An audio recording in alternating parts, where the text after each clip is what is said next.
Hello and welcome to Indus News, coming to you from our studios in Lahore. I'm Joseph Hyatt, and these are the top stories.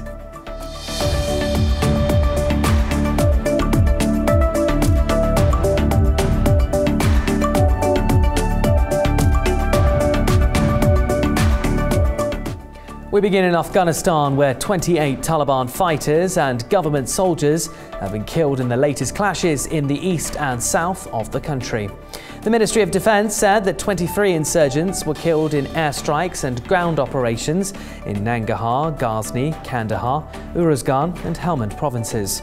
The Taliban said that its fighters have killed 5 government soldiers in an attack on an armoured personnel carrier in Kandahar. Well, moving on, Pakistan has said that the Pulwama incident is the latest in a pattern of staged events to have coincided with an improvement in national affairs. Military spokesman Major General Asif Ghafoor, addressing a press conference, said that such events have taken place whenever Pakistan is moving forwards towards stability. He said that the staged incidents have also coincided with important events in Pakistan. Ghafoor said that the Pulwama incident took place shortly before India's general elections, and he said that it occurred when the indigenous freedom struggle in Indian-occupied Kashmir has peaked and is out of India's control. He said that Pakistan had nothing to gain from the Pulwama incident. Ghafoor said that the incident took place many kilometers from the line of control and was carried out by a local Kashmiri using local materials. He said that Pakistan responded patiently to India's accusations over the Pulwama incident because there is no room for error. Ghafoor reminded India of Prime Minister Imran Khan's offer to conduct an investigation on the basis of tangible evidence. He said that anyone found guilty of involvement in the Pulwama incident would be the enemy of Pakistan.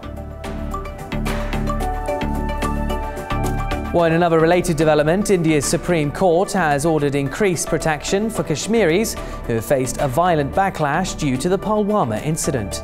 The court ordered India's state governments and police chiefs to ensure there are no attacks, threats or social boycotts against Kashmiris.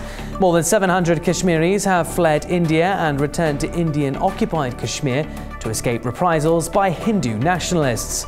Business groups in Indian-occupied Kashmir have staged a strike against continuing threats and intimidation of Kashmiris in Indian cities.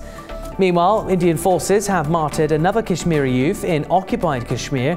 The youth was martyred during an Indian military cordon and search operation in the town of Sapore. Next, a top financial watchdog has said that Pakistan has made progress on curbing money laundering. The Financial Action Task Force, in a statement, said that it would continue to work with Pakistan to remove it from a watch list of nations with inadequate controls over such activities. It urged Pakistan to implement urgent measures designated in its action plan by May.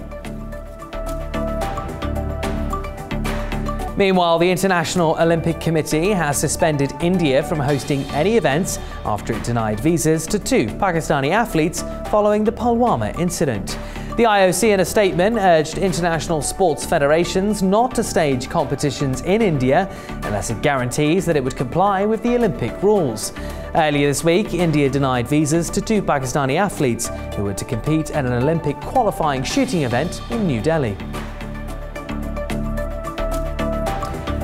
To the Middle East, where Israel has detained more than 60 Palestinians during large-scale raids across occupied East Jerusalem.